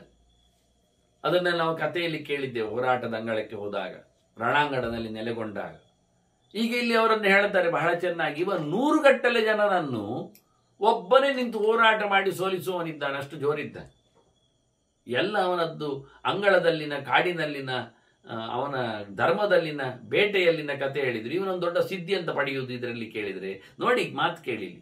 ಸವೃದ್ಧವು ಅಂಬಪಿತರವು ಮಹಾರಣ್ಯ ಅಭಿಪೂಜೆಯತ, ಅವನು ತನ್ನ ಹಿರಿಯ ಮುದಿಯ ತಂದೆ ತಾಯಿಗಳನ್ನು ಚೆನ್ನಾಗಿ ಸಾಕ್ತಿದ್ದ. ಇಲ್ಲಿ ವಿಷಯ ಒಂದು, ತಂದೆ ತಾಯಿಗಳನ್ನು ಮಾತಾಡಿಸುವ, ಪ್ರೀತಿಸುವ, ಅವರನ್ನು ಸೇವೆ ಮಾಡುವ, ಅವರ ಕೆಲಸವನ್ನು ನಡೆಸಿಕೊಡುವ ಇವ ಮಗ. ದೊಡ್ಡ ಸ್ಥಿತಿ ಇರುವುದೇ ಇಲ್ಲಿ. ಯಾರು ತಂದೆ ತಾಯಿಗಳನ್ನು ಉಪಯೋಗಿಸುವುದಿಲ್ಲ, ಇವತ್ತೊಂದು ಬಂದಿದೆ, ರೀಸೆಂಟ್ಲಿ ಬಂದಿದೆ, ನೀವು ಕೇಳಿರ್ಬೋದು, ಜಾಹೀರಾತು. ಒಬ್ಬರು ಕೊಟ್ಟಿದ್ದಾರೆ, 2 ವೈದ್ಯರಂತೆ, ಗಂಡ ಹೆಂಡತಿಯರು. ಅವರು ಜಾಹೀರಾತು ಕೊಟ್ಟದ್ದೇನು ಕೇಳಿದರೆ, ನಮಗೆ ಮನೆಯಲ್ಲಿ ಇರಲಿಕ್ಕೆ ವೃದ್ಧ ದಂಪತಿಗಳು ಬೇಕು ಅಂತ. ಅವರು ಕೇಳಿದ್ದೇ ಹಾಗೆ, ಸೀನಿಯರ್ ಸಿಟಿಸನ್ ತಂದೆ ತಾಯಿಗಳು ಎನ್ನುವ ಪಾತ್ರವನ್ನು ಮಾಡುವಲ್ಲಿ ನಮಗೆ ಬೇಕು. ಯಾಕೆ, ನಮ್ಮ ಮಕ್ಕಳಿದ್ದಾರೆ, ಅವರು ಅವರ ಕೆಲಸದಲ್ಲಿ ಎಲ್ಲಿಯೋ ಪರದೇಶಗಳಲ್ಲಿ ಇದ್ದಾರೆ, ನಾವು ನಮ್ಮ ಪಾಡಿಗೆ 2 ವೈದ್ಯರಿದ್ದೇವೆ. ನಮ್ಮ ಮನೆಯಲ್ಲಿ ಆಳು ಕಾಳುಗಳಿಗೇನು ಕಮ್ಮಿ ಇಲ್ಲ, ಎಲ್ಲ ಕೆಲಸವರು ಮಾಡ್ತಾರೆ. ಆದರೆ ಅವರಾರು ಸಹ ನಮ್ಮನ್ನು ದುಡ್ಡಿಗಿದ್ದಾರೆ, ಕೆಲಸ ಮಾಡ್ತಾರೆ, ಹೋಗ್ತಾರೆ. ಆದರೆ ನಮ್ಮ ಮನೆಯಲ್ಲೇ ಉಳ್ಕೊಳ್ಳಿಕ್ಕೆ 2 ಸೀನಿಯರ್ ಸಿಟಿಸನ್ ನಮಗೆ ಬೇಕು. ಅವರಿಗೆ ಉಚಿತವಾದ ವ್ಯವಸ್ಥೆ ಇರಲಿಕ್ಕೆ ಬೇಕಾದ ಹಾಗೆ, ಅವರು ಏನು ಕೆಲಸ ಮಾಡಲಿಕ್ಕಿಲ್ಲ, ಕೇವಲ ನಮ್ಮನ್ನು ಮಾತಾಡಿಸ್ಲಿಕ್ಕೆ. ನಾವು ಯಾಕೆ ತಡ ಬಂದೆವು, ಎಲ್ಲಿ ಹೋಗಿ ಬಂದ್ರಿ, ಏನು ವಿಷಯ ಅಂತ ನಮ್ಮನ್ನೊಂದು ಪ್ರೀತಿಯಿಂದ ಮಾತಾಡ್ಲಿಕ್ಕೆ ಒಂದೆರಡು ಜನ ಬೇಕು ನಮಗೆ ಅಂತ ಹೇಳಿಕೊಂಡು ಅಡ್ವರ್ಟೈಸ್ಮೆಂಟ್. ಜಾಹೀರಾತು ಹೇಗೆ ಬಂದಿದೆ ಕೇಳಿದ್ರೆ, ಈಗ ತಂದೆ ತಾಯಿಗಳು ಬೇಕು ಅಂತ ಬಂದಿದೆ. ಈ ಒಂದು ಕಡೆಯಲ್ಲಿ ಹೊರಗಾಕುವವರು, ನೋಡಿಕೊಳ್ಳದವರು, ಅನಾಥರ ಮಾಡುವವರು, ವೃದ್ಧಾಶ್ರಮ. ಈಗ ಇನ್ನು ವೃದ್ಧಾಶ್ರಮ ಖಾಲಿ ಆಗುತ್ತೆ ಈ ರೀತಿಯಾಗಿ ಜಾಹೀರಾತು ಬಂದರೆ. ಅವರು ಇನ್ನು ವೃದ್ಧಾಶ್ರಮಕ್ಕೆ ಹೋಗಿ ದಮಯತಕ್ಕೆ ಹಾಕಿ ಒಂದೆರಡನ್ನು ಪರ್ಚೇಸ್ ಮಾಡಿ ತಗೊಂಡು ಹೋಗ್ತಾರೆ. ಇವರು ಡಾಕ್ಟರ್ ಆದ್ರಿಂದ ವೈದ್ಯಕೀಯ ಸವಲತ್ತು ಬೇರೆ ಬೇಕಾಗಿಲ್ಲ, ಚೆನ್ನಾಗಿ ಇವರೇ ನೋಡಿಕೊಳ್ತಾರೆ ಅವರನ್ನು. ಇವ ನೋಡಿ, ಕಾಡಿನಲ್ಲಿ ಬೇಟೆಯಲ್ಲಿ ತಂದೆ ತಾಯಿಗಳನ್ನು ಬಹಳ ಚೆನ್ನಾಗಿ ಆರಾಧನೆ ಮಾಡ್ತಾ. ಈ ಧರ್ಮವ್ಯಾಧನ ಕಥೆಯಿಂದ ಇನ್ನೊಂದು ಕಥೆ ಇದೆ. ತಂದೆ ತಾಯಿಗಳನ್ನು ನೋಡಿಕೊಳ್ಳುವ ಒಬ್ಬ ಕಾಪಚ್ಯ, ನೆನಪಿಟ್ಕೊಳ್ಳಿ. ಕಾಪವ್ಯ ಅಂತಲೂ ಕರೀತಾರೆ ಕೆಲವರು. ಕಾಪಚ್ಯ ಅಂದ್ರೆ ನಿಜವಾದ ಮಾತು ಅವನದ್ದು. ಅಂದ್ರೆ ಅವನ ದುಡಿತದ ಮೇಲೆ ಇರತಕ್ಕ ಹೆಸರು. ಪಚನ ಅಂದ್ರೆ ಅಡುಗೆ ಅಂತ ಅರ್ಥ. ಕ ಅಂದ್ರೆ ಕುತ್ಸಿತ ಅಂತ ಅರ್ಥ. ಅಪಚ್ಯ ಅಂದ್ರೆ ಮಾಡಬಾರದು ಅಂತ ಅರ್ಥ. ಅಡುಗೆ ಮಾಡಬಾರದನ್ನು ಹಾಳಾಗಿ ನಡೆಸಿಕೊಡುವವನು ಎನ್ನುವ ಅರ್ಥದಲ್ಲಿ. ಮಾಡಬಾರದ ಕೆಲಸ ಮಾಡ್ತಾ ಇದ್ದಾನೆ ಅಂದ್ರೆ ಬೇಟೆಯಲ್ಲಿ ಅಡುಗೆ ಮಾಡಿ ತಿಂದ ಹಾಕು. ಇನ್ನು ಮುಂದೆ ನೋಡುವವನ ಕರೆತೆ ಅರ್ಥ ಆಗುತ್ತೆ. ಹೆಸರಿನ ಅರ್ಥ ಬರಬೇಕಾದ್ರೆ ಅವನ ಚರಿತೆ ಪೂರ ಕೇಳಲಿಕ್ಕೆ. ತಂದೆ ತಾಯಿಗಳವರೆಗೆ ನಾವು ಬಂದೀವಿ. ಈಗ ಗೊಂಡಾರಣ್ಯ ದೊಡ್ಡ ಕಾಡು, ಅದರಲ್ಲಿ ಬಹಳ ಚೆನ್ನಾಗಿ ತಂದೆ ತಾಯಿಗಳನ್ನು ನೋಡಿಕೊಳ್ಳುತ್ತಾ ಇದ್ದಾನೆ. ಮುಗಿದೋಯ್ತಲ್ಲ, ಅವನ ಯಶಸ್ಸಿನ ಗುಟ್ಟು ನಮಗೆ ಅರ್ಥ ಆಯ್ತು. ಹೇಗೆ ನೋಡಿಕೊಳ್ಳುತ್ತಾನೆ ಕೇಳಿದ್ರೆ, ಮಧುಮಾಂಸೈಹಿ ಮೂಲ ಫಲೈಹಿ ಅನ್ನೈಹಿ ಉಚ್ಚಾವಚೈರಪಿ ಸತ್ಕೃತ್ಯ ಭೋಜಯಾಮಾಸ ಸಮ್ಯಕ್ ಪರಿಚಚಾರ. ಅವರನ್ನು ಚೆನ್ನಾಗಿ ಸಾಕ್ತಾ ಇದ್ದಾನೆ. ಅವರಿಗೆ ಬೇಕಾದಾಗ ಕುಡಿಯಲು ಕೊಡ್ತಾನೆ, ತಿನ್ನಲಿಕ್ಕೆ ಮಾಂಸ ಇರ್ತಾನೆ, ಮೂಲಗಳನ್ನು ನೆಲದಡಿಯಲ್ಲಿ ಬೆಳೆಯುವುದನ್ನು ಕೊಡ್ತಾನೆ, ನೆಲದ ಮೇಲೆ ಬೆಳೆಯುವ ಹಣ್ಣುಗಳನ್ನು ಕೊಡ್ತಾನೆ, ಬೇಯಿಸಿ ಹಾಕ್ತಾನೆ, ಅಡುಗೆ ಮಾಡಿ ಹಾಕ್ತಾನೆ. ಎಲ್ಲ ಬಗೆಯ ಅಡುಗೆಗಳು, ದೊಡ್ಡ ಸೈಜಿನದ್ದು, ಸಣ್ಣ ಸೈಜಿನದ್ದು, ಅಂದರೆ ಐಟಮ್ಸ್ಗಳು. ಉಚ್ಚಾವಚೈಹಿಂದ ಎಂತ ಹೈಫೈ ಕ್ಲಾಸ್ ಇದ್ದು ಅಂತ, ಭಾರಿ ಶ್ರೀಮಂತರು ಊಟ ಮಾಡುವಂಥದ್ದು ಅದು ಉಂಟು, ಬಡಾವರು ಊಟ ಅದು ಉಂಟು. ರೊಟ್ಟಿ ಅಂಬಲಿ ಉಂಟು, ಅದು ಉಂಟು. ನಮ್ಮಲ್ಲಿ ರೊಟ್ಟಿ ತಿನ್ನುವುದು ಹೇಗೆ ಗೊತ್ತಿಲ್ಲ ಕೆಲವರಿಗೆ, ಅಂಬಲಿ ಏನು ಅಂತ ಕೆಲವರಿಗೆ ಗೊತ್ತೇ ಇಲ್ಲ. ಜೊತೆಯಲ್ಲಿ ಮಣ್ಣಿ ಸಹ ಅರ್ಥ ಆಗುವುದಿಲ್ಲ ಕೆಲವರಿಗೆ. ಹಾಗಾಗಿ ಎಲ್ಲವನ್ನು ಕಷಾಯ ಆಗಲಿ ಜ್ಯೂಸ್ ಆಗಲಿ, ಕಷಾಯ ಬೇರೆ ಜ್ಯೂಸ್ ಬೇರೆ ಹೆಚ್ಚಿನವರಿಗೆ ಗೊತ್ತಿಲ್ಲ. ಇವನ್ನೆಲ್ಲ ಮಾಡಿಕೊಡ್ತಾ ಇದ್ದಂತೆ. ಹೀಗಾಗಿ ಅವರನ್ನು ಚೆನ್ನಾಗಿ, ಅದೇನು ಉಪಚಾರ ಅಂದರೆ ಭಾರಿ ಪ್ರೀತಿಯಲ್ಲಿ, ಕುಡೀರಿ ಸಾಯಿಲಿ ಅಂತಲ್ಲ, ಅವರು ಹೇಳಿದಾಗ ಹೇಳಿದ್ದನ್ನು ಮಾಡಿಕೊಟ್ಟು ಮಾಡಿದಷ್ಟೇ. ಏನು ಅವರನ್ನು ಘಾಸಿಗೊಳಿಸದೆ ಬಹಳ ಚೆನ್ನಾಗಿ ಅವರನ್ನು ನೋಡಿಕೊಳ್ಳುತ್ತಾ ಇದ್ದ. ಅವರ ಸುತ್ತಲೂ ಹೆಚ್ಚು ಉಪಚಾರಗಳನ್ನು ನಡೆಸಿಕೊಡುತ್ತಾ ಇದ್ದ. ಹೀಗೆ ನೋಡಿಕೊಳ್ಳುತ್ತಾ ಬಹಳ, ಅಲ್ಲಿ ಮುಗಿಲಿಲ್ಲ. ತನ್ನ ತಂದೆ ತಾಯಿಗಳಿಗೆ ತಿನ್ನಿಸ್ತಾನೆ ಅನ್ನೋ ದೊಡ್ಡ ಸಂಗತಿಯ, ಇದೊಂದು ದೊಡ್ಡ ಸಿದ್ಧಿಯ ಅಲ್ಲ. ತಂದೆ ತಾಯಿಗಳನ್ನು ನೋಡಿಕೊಳ್ಳುತ್ತಾನೆ ಎನ್ನುವುದೊಂದು ಪ್ಲಸ್, ಸರಿ, ಅದು ಮಾಡಬೇಕಾದ. ಅವ್ರು ನೋಡಿಕೊಂಡಿದ್ದಕ್ಕೆ ನೋಡಿಕೊಂಡಿದ್ದಾನೆ ಇಟ್ಟುಕೊಳ್ಳುವ, ಅದನ್ನು ಹೇಳಿಕೊಳ್ಳುವಷ್ಟು ದೊಡ್ಡ ಸಂಗತಿ ಅಲ್ಲ ದೇವರಿಗೆ. ನೋಡಿ, ಮುಂದುವರಿಸಿ. ಆರಣ್ಯಕಾನ್ ಪ್ರವ್ರಜಿತಾನ್ ಬ್ರಾಹ್ಮಣಾನ್ ಪರಿಪಾಲಯನ್ ಅಪಿತೇಭ್ಯ. ನೋಡಿ, ಮೃಗಾನ್ ಹತ್ವ ನಿನಾಯ ಸತತಂ ಮನೆ ಅಪಿತೇಭ್ಯ ಮೃಗಾನ್ ಹತ್ವ. ಅಲ್ಲಿ ಕಾಡಿನಲ್ಲಿ ಅರಣ್ಯಕ್ಕೆ ಅಂತ ವಾಸಕ್ಕೆ ಅಂತ ಬರೋರು ಇರ್ತಾರೆ, ಮತ್ತು ಹೋಗುದಿಲ್ಲ. ಅರಣ್ಯಕರು ಅಂತ ಇರ್ತಾರೆ, ಗೃಹಸ್ಥಾಶ್ರಮ ಬಿಟ್ಟು ಮನೆ ಮಂದಿಯನ್ನು ಬಿಟ್ಟು ಕಾಡಿನಲ್ಲಿ ಇರ್ಲಿಕ್ಕೆ ಬರ್ತಾರೆ. ಅವರಿಗೆ ತಿನ್ಲಿಕ್ಕೆ ಏನು ಬೇಡವಾ? ಮತ್ತೆ ಪ್ರವ್ರಜಿತಾನ್, ಕೆಲವರು ಸನ್ಯಾಸಿಗಳು ಇದ್ದಾರೆ, ಅವರು ಪ್ರವ್ರಜ್ಯ ಅಂದ್ರೆ ಹೋಗ್ತಾ ಇರೋದು, ಅಲ್ಲೇ ಇರುವುದಿಲ್ಲ. ಬಂದಿರ್ತಾರೆ, ಕಾಡಲ್ಲಿ ಇರ್ತಾರೆ, ಮತ್ತೆ ಮುಂದುವರಿತಾರೆ. ಕಾಡಿನಲ್ಲಿ ಎಷ್ಟೋ ಸಮಯ ಉದ್ದ ಕಾಡಿರ್ತದೆ, ದೊಡ್ಡ ಬೆಟ್ಟ ಗುಡ್ಡಗಳು ಎಲ್ಲ ಇರ್ತವೆ. ಅದನ್ನ ನಾವು ನಡ್ಕೊಂಡು ಹೋಗೋದ್ರಿಂದ ಮುಂದುವರಿಬೇಕಾದ್ರೆ 10-50-100 ಮೈಲುಗಳು ಇರ್ಲಿಕ್ಕೆ ಹೋಗಿ ಒಮ್ಮೆಲೇನು ಪಾಸ್ ಆಗುವುದಿಲ್ಲ. ಅವರು ಒಂದು 16 ದಿನ ಆ ಕಾಡಲ್ಲಿ ಸಿಗ್ತಾರೆ. ಇವನಿಗೆ ಸಿಗ್ತಾರೆ, ಇವನಷ್ಟು ದೊಡ್ಡ ಕಾಡಲ್ಲೆಲ್ಲ ತಿರುಗಿದವ. ಆದ್ರಿಂದ ಈ ಯತಿಗಳಿಗೆ, ಪ್ರವ್ರಜ್ಯ ಅಂದ್ರೆ ಯತಿಗಳು ಅಂತ ಅರ್ಥ, ಎಲ್ಲ ಬಿಟ್ಟು ಸನ್ಯಾಸಿಗಳು ಆರಣ್ಯಕರು ಅಂದ್ರೆ ಅವರು ಸನ್ಯಾಸಿಗಳಾಗಬೇಕಾಗಿಲ್ಲ. ಕಾಡಿನಲ್ಲಿ ಬಂದು ನೋಡಿ, ಧೃತರಾಷ್ಟ್ರ ಹೋದಾಗ ಗಾಂಧಾರಿ ಇದ್ಲು, ಕುಂತಿ ಇದ್ಲು, ಸಂಜಯನು ಇದ್ದ. ಆದ್ರಿಂದ ಆರಣ್ಯಕರು ಅಂದ ತಕ್ಷಣ ಎಲ್ಲ ಬಿಟ್ಟವರು ಅಂತಲ್ಲ, ಗಂಡ ಹೆಂಡತಿಯವರು ಕಾಡಿನಲ್ಲಿ ಇರ್ತಾರೆ.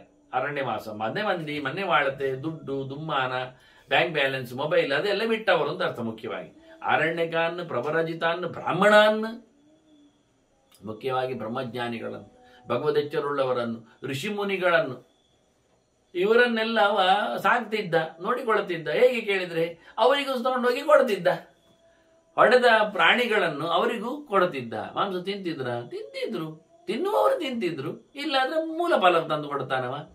ಏನಾಗ್ಬೇಕು? ಅಭಿದೇಭ್ಯ ಮೃಗಾನ್ ಹತ್ವ ನಿನಾಯ ಸತತ ಮನೆ, ಪ್ರತಿನಿತ್ಯ ಅವರಿಗೂ ಸಹ ಸಮರ್ಪಣೆ ಮಾಡಲಿಕ್ಕೆ ಉಂಟಿವ. ತಂದೆ ತಾಯಿಗಳನ್ನು ಮಾತ್ರ ಅಲ್ಲ, ಯಾರ್ಯಾರು ತಿಂತಾರೆ. ಕಾಡಿಗೆ ಕ್ಷತ್ರಿಯರು ಬರ್ಬೋದಲ್ವಾ, ಆದ್ರಿಂದ ಆರಣ್ಯಕಾನಿ ಎನ್ನುವಲ್ಲಿ ಕ್ಷತ್ರಿಯರು ಇದ್ದಾರೆ. ಪ್ರವ್ರಜ್ಯ ಪಡೀಲಿಕ್ಕೆ ಬ್ರಾಹ್ಮಣರು ಮಾತ್ರ ಆಗಬೇಕು. ಮತ್ತೆ ಬ್ರಹ್ಮಚಾರಿಗಳು ಇರ್ತಾರೆ, ಕಲೀಲಿಕ್ಕೆ ಬಂದವರು, ಕಲಿತಾ ಇದ್ದವರು, ಎಲ್ಲ ಬಿಟ್ಟವರು, ಮೊದಲಿಂದಲೂ ಸಹ ಊರ್ಧ್ವರೇತಸ್ಕರಾದವರೆಲ್ಲ. ಹಾಗಾಗಿ ಕೆಲವರು ಮಾಂಸ ತಿನ್ನುವವರಿದ್ದಾರೆ, ಕೆಲವರು ಮಾಂಸ ಬಿಟ್ಟವರು ಇದ್ದಾರೆ, ಹಣ್ಣು ಹಂಪಲು ತಿನ್ನುವವರು ಇದ್ದಾರೆ. ಇವ ಅದನ್ನು ತಂದು ಕೊಡ್ತಾನೆ. ಹೀಗೆ ಅಲ್ಲಿನ ಜನರನ್ನು ಚೆನ್ನಾಗಿ ಸಾಕ್ತಾನೆ. ಇದೆಂತ ಆಯ್ತು ಕೇಳಿದರೆ, ಅಲ್ಲ ಅವರಿಗೆಲ್ಲ ಇವನು ಬೇಟೆ ಮಾಡಿದ್ದು, ಬೇಟೆಗಾರನದ್ದು ಬೇಡವಾಗಿದೆ ಇವನದ್ದು ಕತೆ, ಇವ ಬೇಡ ಆದವನು ಅಂತ ಬೇಡ ಆಗುದಿಲ್ವಾ? ಅಂಥದ್ದು ಕೆಲವು ಮಂದಿಗಳುಂಟಲ್ಲ ನೋಡಿ. ಬುದ್ಧಿಮಂತರು ಅಂದ್ರೆ ಧರ್ಮಕುಶಲರು ಕೆಲವರು ಇದ್ದೇ ಇರ್ತಾರೆ, ಮತ್ತು ಸಂಶಯ ಪಿಶಾಚಿಗಳು ಕೊನೆಗೂ ಸಿಗ್ತಾರೆ ಕೆಲವೊಮ್ಮೆ. ಅದಕ್ಕೆ ಇವರು ಹೇಳ್ತಾರೆ ಭೀಷ್ಮರು, ಏಸ್ಮಾನ್ ನ ಪ್ರತಿಗೃಹಂತಿ ದಸ್ಯುಭೋಜನ ಶಂಕೆಯ. ಯಾರು ಇವನಿಂದ, ಇವ ಕಳ್ಳ ಇದ್ದಾನೆ, ದರೋಡೆಕೋರಿದ್ದಾನೆ, ಬೇಟೆಗಾರ ಇದ್ದಾನೆ, ಇವನದ್ದು ಮಾಂಸ ಎಲ್ಲ ತಿಂದ್ರೆ ನಮಗೂ ಮತ್ತೆ ಕಳ್ಳರ ವಾಸನೆ ಬರ್ತದೆ, ಹೇಸಿಗೆ ಆಗ್ತೇವೆ, ನಾವು ಮತ್ತೆ ಸಿಕ್ಕಿ ಬೀಳ್ತೇವೆ ಅಂತ ಕೆಲವರು ಇವನಿಂದ ತಗೊಳ್ಳೋದಿಲ್ಲ ಅಂತ. ಅಂಥವ್ರಿಗೆ ಏನ್ ಮಾಡ್ತಾನೆ ಕೇಳಿದ್ರಿ, ಇವ ತೇಷಾಂ ಆಸಜ್ಜಿ ಗೇಹೇಶು ಕಲ್ಲೇವ ಸಗಚ್ಚತಿ. ಅವರ ಮನೆಗೆ ಬೆಳಿಗ್ಗೆ ತಂದಿಟ್ಟು ಹೋಗಿ ಬಿಡುದಂತೀವ. ಅವರು ಎಚ್ಚರ ಆದಾಗ ಅಲ್ಲಿ ಬಾಗಿಲ ಪಕ್ಕದಲ್ಲಿ ಅಲ್ಲಿ ಮನೆ ಉಂಟು ನೋಡಿ, ಗುಡಿಸಲು ಕಟ್ಟಿರ್ತಾರೆ, ಅದರ ಪಕ್ಕದಲ್ಲಿ ಮಾಂಸ ಎಲ್ಲ ಜಗಲಿಯಲ್ಲಿಟ್ಟು ಹೋಗುದಂತೀವ. ಅವ್ರು ಬೆಳಿಗ್ಗೆ ಆಗೋ ಮುಂಚೆ ಯಾರಿಲ್ಲ, ಇಟ್ಟಾಯ್ತವ. ಅವ್ರು ತಗೊಳ್ಳೋದಿಲ್ಲಲ್ಲ, ತಗೊಳ್ಳದೇ ಇದ್ದವರು ತಿಂತಾರೆ, ತಿನ್ನದೇ ಉಪಾಯ ಇಲ್ಲ, ಇವ ಇಟ್ಟು ಹೋಗುದು. ಹೀಗೆಲ್ಲ ಬುದ್ಧಿವಂತಿಕೆ ಅಂದ್ರೆ ಇವನ ಧರ್ಮ ಮಾಡ್ತಾನೆ ಅಂತ. ಇವನು ಯಾಕೆ ಮಾಡ್ಬೇಕು ಈ ಧರ್ಮ ಕೇಳಿದ್ರೆ, ಇದೊಂದು ವಿಶೇಷವಾದ ಧರ್ಮ. ಅದವನ ಬಾಯಲ್ಲಿ ಕೇಳುವ ಧರ್ಮಗಳ ಬಗ್ಗೆ ಅವನೇ ಉಪದೇಶ ಮಾಡಲಿಕ್ಕುಂಟು. ಅಲ್ಲಿ ಹೇಳುತ್ತಾನೆ, ಇಂಥವನನ್ನು 1,000 ಗಟ್ಟಲೆ ಕಳ್ಳರು ಅಲ್ಲಿಯವರೇ ಸೇರಿಕೊಂಡಿದ್ದಾರೆ. ಈಗ ಮುಂದೆ ಹೇಳ್ತಾರೆ, ತಮ್ಮ ಬಹುವನಿ ಸಹಸ್ರಾಣಿ ಗ್ರಾಮಣಿತ್ವೇನ ಒಬ್ಬರಿರೇ, ನೀನು ನಮಗೆ ಲೀಡರ್ ಆಗಬೇಕು ಅಂತ ಹೇಳಿಬಿಟ್ರು. ಇವನ ಒಳ್ಳೆತನ ನೋಡಿ, ಇವನ ವಿಶೇಷತೆ ನೋಡಿ, ಸಾವಿರಾರು, ಎಂತ ವಿಚಿತ್ರ, ನಿರ್ಮರ್ಯಾದಾನಿ ದಸ್ಯೂನಾಂ ನಿರಣಕ್ರೋಶಕಾರಿಣಾಂ, ನಿರ್ದಯವಾಗಿ ಕೊಂದು ಹಾಕುವ, ಬಡಿಯುವ, ಒಂದು ಚೂರು ಯಾರ ಮೇಲೆಯೂ ದಯೇ ಇಲ್ಲದ, ಚೌಕಟ್ಟೆ ಇಲ್ಲದ, ಶಾಸ್ತ್ರದ ನೆಲೆಯೇ ಇಲ್ಲದ, ಒಟ್ರೆ ಬಿಟ್ರೆ ಇರತಕ್ಕಂಥ ಕಳ್ಳರ 1,000 ಪಡೆ ಇವನನ್ನು ಲೀಡರ್ ಮಾಡಿಕೊಂಡವು. ಕೇಳಿದವನು, ನೀನು ನಮಗೆಲ್ಲ ಲೀಡರ್, ನೀನು ಹೇಳಿದಾಗ ಕೇಳ್ತೆ, ನಮಗೆ ನೀನು ಒಳ್ಳೆಯವನ್ನದು ಗೊತ್ತಾಗಿದೆ, ನಿನ್ನ ತನ ನನಗೆ ಬೇಕು, ಹಾಗಾಗಿ ಆಗ್ತದ ಅಂತ ಕೇಳಿಕೊಂಡು ಅವರು ಬಂದು ಕೇಳುತ್ತಾರೆ. ಎಷ್ಟು ಕೇಳಿದ್ರೆ, ನಮ್ಮನ್ನು ನೀನು ಕಾಪಾಡಲಿಕ್ಕಿನ್ನು, ಪಾಲಯಾಸ್ಮಾನ್ ಯಥಾ ನ್ಯಾಯಂ ಯಥಾ ಮಾತ ತಥಾಪಿತ, ನಮಗೆ ಅಪ್ಪ ಅಮ್ಮ ಇದ್ದಾಗಿ ನೀನು, ಆಯ್ತಾ. ನೋಡಿ, ಒಬ್ಬ ಇವನ ಒಳ್ಳೆತನ ನೋಡಿ, ಸಾವಿರಾರು ಕಳ್ಳರೆಲ್ಲ ಸೇರಿಕೊಂಡು ಇವನ ಹತ್ರ, ನಮಗೆ ಶಿಕ್ಷಣ ಕೊಡು, ನಮಗೆ ಹೇಳಿಕೊಡು, ನಮ್ಮ ರಕ್ಷಣೆ ನೀನು ಮಾಡು, ನಿಮ್ಮ ಅಂಡರ್ ನಾವಿದ್ದೇವೆ, ನೀನು ನಮಗೆ ಅಪ್ಪ, ನೀನು ನಮಗೆ ಅಮ್ಮ. ಇದು ಇವತ್ತೇನು ರೌಡಿಸಮ್ಗಳಲ್ಲಿ ಅಥವಾ ಹೊರಗೆ ಜನರೇನು ಹೇಳ್ತಾರೆ, ಅವನು ನನ್ನ ಫಾದರ್ ಇದ್ದಾನೆ, ಮದರ್ ಇದ್ದಾನೆ ಅಂತ ಹೇಳಿಕೊಂಡು, ಹಾಗೆ ಈ ಕಳ್ಳರು ನೋಡಿ ಅವನ ಹತ್ರ ಎಲ್ಲ ಹೇಳಿಕೊಂಡು, ನೀನೇ ನನ್ನ ತಂದೆ, ನೀನೇ ನನ್ನ ಅಮ್ಮ, ಆಯ್ತಾ, ನೀವು ಹೇಳಿದಾಗೆ ಕೇಳುತ್ತೇವೆ, ಹೌದಾ, ಆಯ್ತು. ನೋಡಿ, ನಾಳೆಯಿಂದ ನನ್ನ ರೂಲ್ ಪ್ರಕಾರ ನಡೆಯುವುದಾದ್ರೆ, ನಾನು ನಿಮಗೆ ಗುರು ಆದರೆ, ನೋಡಿ ಗುರು ಕರೆಯುವುದು ನೋಡಿ, ಅವನನ್ನೆಲ್ಲ ಗುರು ಅಂತ ಹೇಳ್ತಾರೆ, ಅಣ್ಣ ಅವರು ಅಂತಾರೆ, ದೇವರು ಅಂತಾರೆ, ಬಾಸ್ ಅಂತಾರೆ, ಎಲ್ಲ ಶಬ್ದಗಳು ಸರಿ. ಇವ ಹೇಳುತ್ತಾನೆ, ಸರಿ, ನಾನು ನಿಮಗೆ ಸಾವಿರಾರು ನನ್ನ ಭೃತ್ಯರಾಗಿ ನಿಮ್ಮನ್ನು ನಾನು ಸ್ವೀಕರಿಸಿ ದಸ್ಯುಗಳನ್ನು ಮಾಡಿಕೊಡುತ್ತೇನೆ, ನಾನು ದಸ್ಯು ರಾಜ, ಈಗ ಆಗಲಿ ಬಿಡಿ, ನಾನು ಹೇಳುತ್ತೇನೆ ಏನು ಮಾಡಬೇಕು ಅಂತ ಕೇಳ್ತೀರಲ್ಲ, ನಾನು ಹೇಳಿದಾಗೆ ಇರ್ತೀರಲ್ಲ, ಇಷ್ಟು ಕೆಲಸ ಮಾಡಿ. ಮಾ ವದೀಸ್ತ್ವಂ ಸ್ತ್ರೀಯಂ ಭೀರುಂ ಮಾ ಶಿಶುಂ ಮಾ ತಪಸ್ವಿನಂ. ನೀವು ಕೊಲ್ಲಲಿಕ್ಕಿಲ್ಲ, ಯಾರನ್ನು ಕೊಲ್ಲಿಕ್ಕಿಲ್ಲ, ಹೇಡಿಯಾದವನನ್ನು, ಓಡಿ ಹೋಗುವವನನ್ನು ಬಡಿವಾರು, ದೋಚುವಾರು. ಮಕ್ಕಳನ್ನು ಬಡಿಲಿಕ್ಕಿಲ್ಲ, ಮುನಿಯನ್ನು, ತಪಸ್ವಿಯನ್ನು, ಚಿಂತನಶೀಲನನ್ನು ಮಾತಾಡಿಸ್ಲಿಕ್ಕಿಲ್ಲ, ಹೊಡಿಲಿಕ್ಕಿಲ್ಲ. ಹೆಣ್ಣನ್ನು ಸಹ, ಅವಳನ್ನು ಸಹ ಯಾವತ್ತೂ ಸಹ ನೀವು ಉಪದ್ರ ಮಾಡಲಿಕ್ಕಿಲ್ಲ. ನಾಯುಧ್ಯಮಾನ ಅಂತವ್ಯ, ನಿಮ್ಮ ಜೊತೆಯಲ್ಲಿ ಹೋರಾಟ ಮಾಡದವನನ್ನು ನೀವು ಹೊಡಿಲಿಕ್ಕಿಲ್ಲ. ಅವನು ರೆಡಿಯಾಗಬೇಕು. ಹೊಡಿದಿಲ್ಲ ಹೇಳಿದ್ರೆ, ಓಡ್ಲಿಕ್ಕೆ ಬಿದ್ದರೆ ಓಡಬೇಕು. ನಜಗ್ರಾಹ್ಯ ಬಲ ಸ್ತ್ರೀಯರನ್ನು ಬಲಾತ್ಕಾರ ಮಾಡಲಿಕ್ಕಿಲ್ಲ, ಹೊಡಿಲಿಕ್ಕಿಲ್ಲ, ಕೊಲ್ಲಿಕ್ಕಿಲ್ಲ, ಮಾತ್ರ ಅಲ್ಲ ಅವರನ್ನು ಹಾಳು ಮಾಡಲಿಕ್ಕಿಲ್ಲ. ನೋಡಿ ಈ ಮಾತುಗಳೆಲ್ಲ. ಒಂದು ಕಳ್ಳರ ಕಾಡಿನಲ್ಲಿ ಅವನ ಗುರುವಿನಿಂದ ಕಳ್ಳರಿಗೆ ಉಪದೇಶವನ್ನು ಕೇಳಿದ್ರೆ, ನೋಡಿ ಇವತ್ತನ್ನು ಬಲಾತ್ಕಾರ ಆಗುವುದು ಸ್ತ್ರೀಯರಿಗೆ ಯಾರು? ಕಳ್ಳರಿಂದಲ್ಲ, ದರೋಡೆಗೋರರಿಂದಲ್ಲ, ಕಾಡು ಮನುಷ್ಯರಿಂದಲ್ಲ. ಮತ್ತೆ ನಿಜವಾಗಿ ಕಾಡಿನಲ್ಲಿ ಹೆಣ್ಣು ಬಲಾತ್ಕಾರಿಸಲ್ಪಡುವಂಥದ್ದು ನಾಡಿನ ದೊಡ್ಡ ದೊಡ್ಡ ಗುಡಿಗಾರರಿಂದ, ಗುಡಿಗಾರದ ಶಬ್ದ ಅದು ಕೆಲಸದವರನ್ನು ಹೇಳಿದ್ದಲ್ಲ, ದೊಡ್ಡ ಮಂಡೆ ಮಾಡಿಕೊಂಡವರಿಂದ ಆಗುವಂಥ. ಏನು ಮಾಡುವ ಇದಕ್ಕೆ, ಹೇಗೆ ಹೇಳುವ? ಆಗುವ ಅಪಚಾರಗಳೆಲ್ಲ ಎಜುಕೇಟೆಡ್ ಪರ್ಸನ್ಸ್ಗಳಿಂದಲೇ, ನಾಡಿನ ದೊಡ್ಡ ಹುದ್ದೆಗಳಲ್ಲಿ ಗಣ್ಯರು ಅಂತ ಅನಿಸಿಕೊಂಡವರಲ್ಲೇ ಇರುವಂಥದ್ದು ಅಪಚಾರದ ಕಥೆ. ಇವರು ಹೇಳ್ತಾರೆ ಮೊದಲಿಗೆ, ಹೆಣ್ಣುಗಳನ್ನು ಬಡಿಲಿಕ್ಕೂ ಇಲ್ಲ, ಅವರನ್ನು ಅಪಚಾರ ಮಾಡಲಿಕ್ಕೆ, ಅತ್ಯಾಚಾರ ಮಾಡಲಿಕ್ಕಿಲ್ಲ, ಬಲಾತ್ಕಾರ ಮಾಡಲಿಕ್ಕಿಲ್ಲ. ಎಷ್ಟರವರೆಗೆ ಕೇಳಿದರೆ ನೋಡಿ, ಇವನದು ಚೌಕಟ್ಟು ಸ್ವಲ್ಪ ಜಾಸ್ತಿ ಉಂಟು. ಇದು ನಮ್ದು ಊರಿನ ಪಾಠ ಅಲ್ಲ, ಇದು ಕಾಡಿನ ಪಾಠ. ಸರ್ವತಾ ಸ್ತ್ರೀನ ಹಂತವ್ಯ ಸರ್ವಸತ್ವೇಶು ಬುದ್ಧ್ಯತ. ನೀವು ಹೇಳ್ತಾನೆ, ಕರೆಕ್ಟ್ ಕೇಳಿಕೊಳ್ಳಿ. ಏನು, ಯಾವ ಜಾತಿಗಳಲ್ಲಿದ್ದರೂ ಹೆಣ್ಣನ್ನು ಸ್ತ್ರೀಯನ್ನು ಬಡಿಲಿಕ್ಕಿಲ್ಲ, ಕೊಲ್ಲಿಕ್ಕಿಲ್ಲ. ಸರ್ವಸತ್ವೇಶು, ಯಾವ ಪ್ರಾಣಿಯ ಪ್ರಪಂಚದಲ್ಲಿಯೂ, ಅದು ಜಿಂಕೆ ಇರಲಿ, ಹುಲಿ ಇರಲಿ, ಸಿಂಹ ಇರಲಿ, ಹಾವು ಇರಲಿ, ಯಾವುದೇ ರೀತಿಯಾಗಿರತಕ್ಕ ಮನುಷ್ಯರಲ್ಲಿ ಮಾತ್ರ ಅಂತಲ್ಲ, ಎಲ್ಲಿಯೂ ಹೆಣ್ಣು ಎನ್ನುವುದು ಬಡಿಲಿಕ್ಕಿಲ್ಲದ ಸಂಗ. ಅದು ಬಲೆ, ಅದು ರಕ್ಷ್ಯ. ಅದರಿಂದ ಮುಂದೆ ಇವನಿ ಈ ಬೇಟೆಗಾರರಿಗೆ ಒಂದು ಬುದ್ಧಿ ನೋಡಿ. ಒಂದು ಹೆಣ್ಣು ಹುಲಿಯನ್ನು ಕೊಂದು ಬಿಟ್ರೆ ನಾಳೆ 10 ಹುಲಿ ಇಲ್ಲ ಆಗ್ತದೆ ಅದರ ಮರಿ ಇಡುವುದು. ಆ ಕಾಡಿನಲ್ಲಿ ಮರಿ ಇಡುವ ಒಂದು ಜಾತಿ ಇಲ್ಲ ಆಗ್ತದೆ. ಇವರಿಗೆ ಮಾಂಸಕ್ಕೆ ಬಡಿಲಿಕ್ಕೆ ಮತ್ತೆಂತ ಉಂಟು? ಜಿಂಕೆಯನ್ನು ಕೊಂದು ಬಿಟ್ರೆ ಜಿಂಕೆ ಮಾಂಸ ರುಚಿ ಇದೆ ಅಂತ ಹೇಳಿದರೆ, ಮೊಲವನ್ನು ಕೊಂದು ಬಿಟ್ರೆ ಮೊಲ ಮಾಂಸ ರುಚಿ ಇದೆ ಹೇಳಿದರೆ, ಹೆಣ್ಣು ಮೊಲಗಳು ಹೋದ್ರೆ, ಹೆಣ್ಣು ಜಿಂಕೆಗಳು ಹೋದ್ರೆ, ಆ ಕಾಡಿನಲ್ಲಿ ಗಂಡು ಮಾತ್ರ ಉಳ್ಕೊಂಡ್ರೆ ಕಥೆ ಏನು? ಮತ್ತೆ ಮುಂದೆ ಇವರು ಬದುಕುವುದು ಹೇಗೆ? ಇವರ ಪಿಳ್ಳೆಗಳಿದ್ದಾಗ ಬದುಕುವ ಕಥೆ ಹೇಗೆ? ಇವತ್ತು ಊಟ ಮಾಡಿದ್ರು, ನಾಳೆ ಇವರ ಸಂತಾನಕ್ಕೆ ಈ ತಲೆ ಯಾರಿಗಿಲ್ಲ ನೋಡಿ. ಧರ್ಮಶಾಸ್ತ್ರ ಏನು ಮಾತಾಡುತ್ತೆ, ಏನು ಹೇಳುತ್ತೆ ನೋಡಿ. ಎಷ್ಟು ಎತ್ತರದ ಸ್ಥಾನಮಾನವನ್ನು ಸ್ತ್ರೀಯರಿಗೆ ಸಮಾಜ ಶಾಸ್ತ್ರ ಕೊಟ್ಟಿದೆ ಅಂತ. ಅವರು ಹೆಣ್ಣುತನದಲ್ಲಿ ಜಗತ್ತಿಗೆ ಅವರಲ್ಲಿ ಇರತಕ್ಕಂಥ ವಿಶೇಷ ಕೊಡುಗೆಯಾಗಿ ಮಕ್ಕಳನ್ನು ಕೊಡುವ ಭಾಗ್ಯ ಅವರಲ್ಲಿದೆ ಅಂತ ಅರ್ಥ ಮಾಡಿಕೊಳ್ಳದೆ ಅದನ್ನು ಹಾಳು ಮಾಡಿಕೊಂಡವರು ಕಾಂಪಿಟೇಟಿವ್ ಆಗಿ ಸಮಾಜದಲ್ಲಿ ತಾವು ಸಹ ಸ್ಥಿತಿವಂತರು, ಗತಿವಂತರು, ಅಧಿಕಾರವಂತರು ಅಂತ ಮಾಡ್ಲಿಕ್ಕೆ ಹೋಗಿ ಆ ಒಂದು ಹೆರುವ ಪ್ರಸವದ ಒಂದು ಸೌಭಾಗ್ಯವನ್ನು ಕಳ್ಕೊಂಡು ಏನೂ ಇಲ್ಲದವರಾಗಿ ಇದರಿಂದ ಸಮಾಜವನ್ನು ಸೊನ್ನೆ ಮಾಡ್ತಾ ಇದ್ದಾರೆ, ಹಾಳು ಮಾಡ್ತಾ ಇದ್ದಾರೆ. ಇದು ಮನುಷ್ಯ ಸಮಾಜಕ್ಕೆ ಮಾತ್ರ ಅಲ್ಲ, ಟೋಟಲಿ ಎಲ್ಲ. ಈ ಗೆರೆ ಒಂದು ಸಣ್ಣ ಗೆರೆ, ಇಡೀ ಭಾರತದಲ್ಲಿ ಒಂದು ಸರ್ತಿ ಬರುವ ಗೆರೆ ಇದು. ಇವರ ಮಾತಿನಲ್ಲಿ ಹುಡುಕಬೇಕಾದ ಗೆರೆಗಳಿತ್ತು. ಇಷ್ಟು ಚೆನ್ನಾಗಿ ಗೆರೆ ಇಲ್ಲ.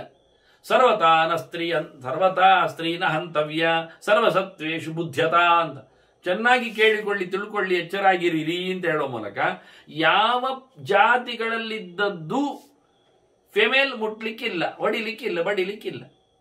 ಅದು ನಮಗೆ ನೋಡಿ, ಅದು ಮುಂದಕ್ಕೆ ಹೋಗಿ ಸಂತಾನವಾಗಿ ಸರ್ಕಲ್ ಏನು ಹೇಳ್ತಾರೆ, ಪ್ರಾಣಿಗಳು ಒಂದಕ್ಕೊಂದು ತಿಂದು ಬದುಕುವಂತ ಕಥೆ ಅಂತ ಹೇಳಿಕೊಂಡು ಹೆಣ್ಣು ಕಪ್ಪೆಯನ್ನೆಲ್ಲ ಇಲ್ಲಿ ಮಾಡಿಬಿಟ್ರೆ ಮತ್ತೆ ಸೊಳ್ಳೆಯನ್ನು ತಿನ್ನುವ ಕಪ್ಪೆಗಳು ಎಲ್ಲಿಂದ ಬರಬೇಕು ನಮಗೆ ಅಲ್ವಾ? ಹಾಗೆ ಪ್ರಾಣಿ ಸಂಕುಲಗಳ ಬದುಕನ್ನು ಎಷ್ಟು ಜನ ನಿತ್ಯಂಗೋ ಬ್ರಾಹ್ಮಣೇ ಸ್ವಸ್ತಿ. ಇನ್ನೊಂದು ಮಾತಾಡ್ತಾನೆ, ದನಕ್ಕೆ ಮತ್ತೆ ಬ್ರಾಹ್ಮಣರಿಗೆ ಯಾವತ್ತು ಒಳ್ಳೆಯದಾಗುವಂತೆ ಇರಬೇಕು, ಅವರಿಗೆ ಪತ್ರ ಮಾಡ್ಲಿಕ್ಕೆ ಹೋಗ್ಬೇಕು.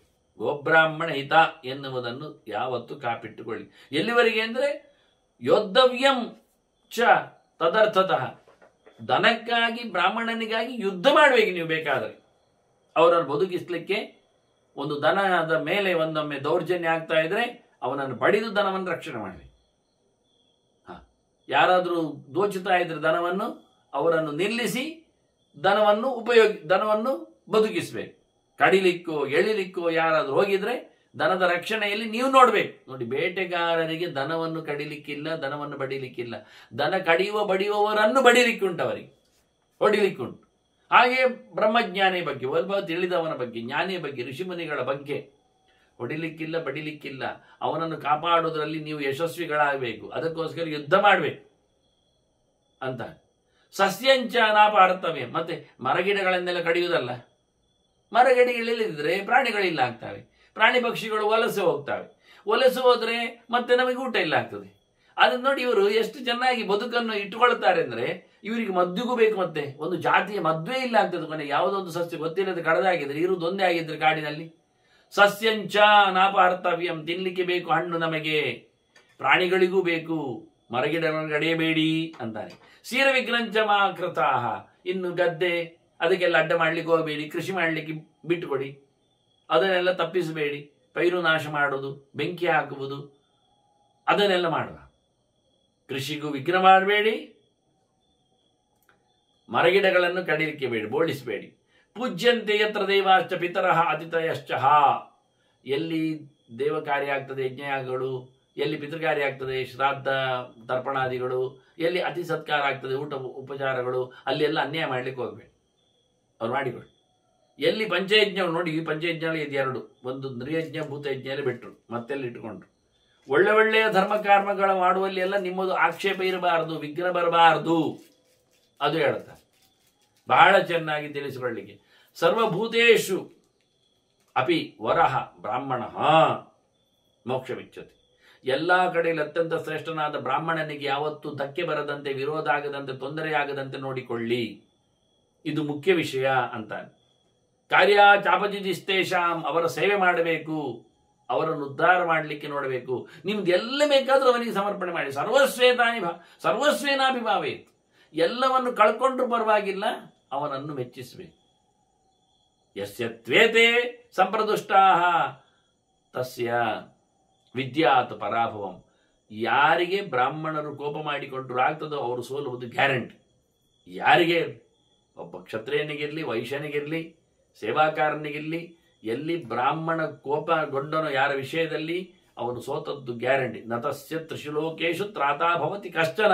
ಇನ್ನು ಅವನನ್ನು ರಿಪೇರಿ ಮಾಡುವ, ಉದ್ಧಾರ ಮಾಡುವ, ರಕ್ಷಿಸುವ, ಪ್ರಾಯಶ್ಚಿತ್ತ ಹೇಳುವ ಈ ಜಗತ್ತಿನಲ್ಲಿಲ್ಲ ಅಂತ.